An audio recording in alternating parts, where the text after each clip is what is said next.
வணக்கம். செந்தமிழுக்கு சேதுப்பிள்ளை கவியோகி சுத்தானந்த பாரதியார் இவரை பாராட்டினார். தருமபுரம் ஆதீனம் இவருக்கான பட்டம் கொடுத்தது சொல்லின் செல்வர் என்ற பட்டம் கொடுத்தது. இவர் தமிழ் பேச்சாளர், பேராசிரியர், எழுத்தாளர், பட்டம் பெற்ற வழக்கறிஞர், நெல்லை நகரத்தினுடைய நகர்மன்ற தலைவர், பச்சையப்பன் கல்லூரியில் ஆசிரியர், அண்ணாமலை பல்கலைக்கழகத்தில் பேராசிரியர், சென்னை பல்கலைக்கழகத்தினுடைய அந்த தமிழ் துறையில் 25 ஆண்டுகளாக தலைமை பொறுப்பில் இருந்தவர். வையாபுரி பிள்ளை பிறகு தமிழ் பேரகராதியை உருவாக்குகின்ற அந்த பணியை செய்த பெருமை இவருக்கு உண்டு. தமிழ் இன்பம் என்கின்ற நூலுக்குத்தான் 1955ஆம் ஆண்டு சாகித்ய அகாடமியுடைய முதல் விருது தமிழுக்கு கிடைத்தது. இத்தனை பெருமைகளை கொண்டவர் யார்? ராசவல்லிபுரம் பிறவி பெருமாள் பிள்ளை சேதுப்பிள்ளை. இப்போ நம்ம ஜாதியெல்லாம் சொல்கிறோம்னு நீங்கள் உடனே ஒரு கேள்வி என்ன மேலே எழுப்பிட வேண்டாம். இதெல்லாம் அவங்க அந்த காலத்தில் போட்டிருக்காங்க. அதை நம்ம சொல்லித்தான் ஆகணும். உங்கள் தாத்தா பேர் என்னான்னு கேட்டால் நம்ம சொல்கிறப்ப சாதியை கற்படிலாம் சொல்ல முடியாது. அது போட்டிருந்துங்க அந்த காலத்தில். 1896ஆம் ஆண்டு திருநெல்வேலி மாவட்டத்தில் பக்கத்தில் இருக்கக்கூடிய ராசவல்லிபுரத்தில் பிறவி பெருமாள் பிள்ளை சொர்ணத்தம்மாள் தம்பதியினுடைய மகனாக பிறக்கின்றார். ராமேஸ்வரத்தில் அமைந்த சேதுக்கரையினுடைய அந்த ஞாபகார்த்தமாக தன் பிள்ளைக்கு சேது என்று பேர் வைத்திருக்கிறார் இவருடைய தந்தையார். இவர் அங்கே இருக்க திண்ணப்பள்ளிக்கூடத்தில் படித்தார். அப்புறம் பாளையங்கோட்டையில் இருக்கக்கூடிய புனித சேவியர் கல்லூரியில் படித்தார். அதே போல் இந்து கல்லூரிலையும் படித்தார். பிறகு பச்சையப்பன் கல்லூரிக்கு சென்னைக்கு போனார். அங்கு ஆசிரியராக பணியாற்றியார். வழக்கறிஞர் பட்டமும் பெற்றார். சட்டம் பயின்றார்.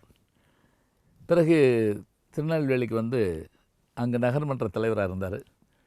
இவருடைய தமிழாற்றல் எப்படிப்பட்டது அப்படின்னா, எதுகை மோனையை இவர் கையாளுகிற விதம் இருக்கிறதே, அதுபோல் யாராலும் கையாள முடியாது. அவ்வளவு இனிமையாக இருக்கும். செவிக்கு இனிமை என்பது போல செவி நுகர் கனிகளாக இவருடைய சொற்கள் இருக்கும். இவருடைய பெருமையை பார்த்து அண்ணாமலை பல்கலைக்கழகம் இவரை ஆசிரியராக அழைக்கின்றது. அப்போ தான் சோமசுந்தர பாரதியார், விபுலானந்தடிகள் இவர்களோடு இவர் வந்து அங்கே பணியாற்றுகிறார். இவரிடத்தில் படித்தவர் தான் பேராசிரியர் அன்பழகன் போன்றவர்கள்லாம் இவரிடத்தில் படித்தவர்கள். பிறகு தான் சென்னைக்கு வர்றார். சென்னைக்கு வந்தபோது என்ன ஒரு பெரிய சாதனைன்னு கேட்டிங்கன்னா, இவர் தொடர்ந்து பேசிய பேச்சுக்கள், அதாவது கம்பனை பற்றி தொடர்ந்து பேசுகிறார். அப்படி பேசின அந்த பேச்சுகளெல்லாம் அவ்வளவு அருமையான தொகுப்பாக வந்திருக்குது. அதனால தாங்க சென்னை கம்பன் கழகமே உருவானது. அதே போல் தங்கசாலை தெருவில் திருக்குறளை பற்றி இவர் பேசினார். இவர் முதல் நூல் கூட திருவள்ளுவர் நூல் நயம்ங்கிற நூல் தான். திருவள்ளுவர் கழகம் தொடங்கப்பட்டது.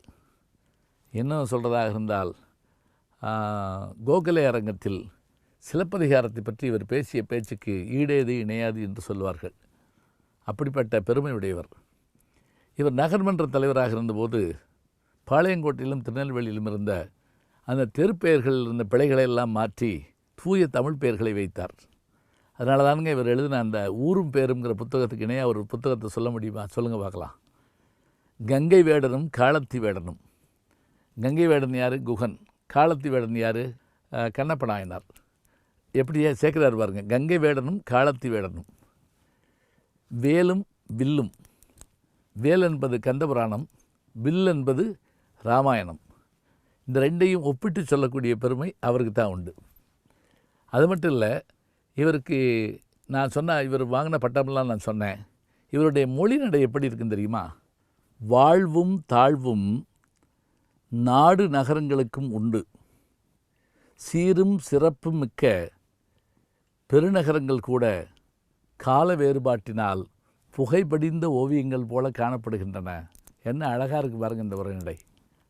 வாழ்வும் தாழ்வும், சீரும் சிறப்பும், ஏற்றமும் இரக்கமும், புகைப்படிந்த ஓவியம் என்றெல்லாம் மொழிநடையை பயன்படுத்துகின்ற தன்மை யாருக்கு வரும்? அப்படி என்ன இவர் எழுதிட்டார்னு நீங்கள் கேட்கலாம். சிலப்பதிகார நூல் நயம், தமிழின்பம், தமிழ்நாட்டு நவமணிகள், தமிழ் வீரம், தமிழ் விருந்து, வேலும் வில்லும், வேலின் வெற்றி, வழி வழி வள்ளுவர், ஆற்றங்கரையிலே, கடற்கரையிலே, கிறிஸ்தவ தமிழ் தொண்டர், தமிழ் விருந்து, தமிழக ஊரும் பேரும்.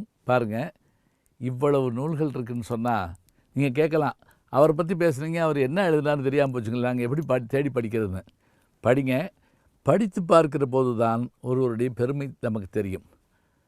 1961ஆம் ஆண்டு இவர் மறைகின்ற காலம் வரையிலே இவர் ஆற்றிய தமிழ் பணிகளுக்கு ஈடேது இணையது. செந்தமிழுக்கு சேதுப்பிள்ளை, சொல்லின் செல்வர் சேதுப்பிள்ளை. அவருடைய புகழ் என்றென்றைக்கும் நிலைத்திருக்கும். நல்ல செய்திகளை நாளும் சிந்திப்போம், நாளை சந்திப்போம். வணக்கம். அன்புக்குரிய யூடியூப் நேயர்களே, நீங்கள் இன்னும் என்னை நெருக்கமாக பின்தொடர வேண்டும் என்று சொன்னால் ட்விட்டர், இன்ஸ்டாகிராம், ஃபேஸ்புக் போன்ற சமூக வலைதளங்களில் பின்தொடர்ந்து வாருங்கள். நாம் முன்தொடர்ந்து செல்வோம்.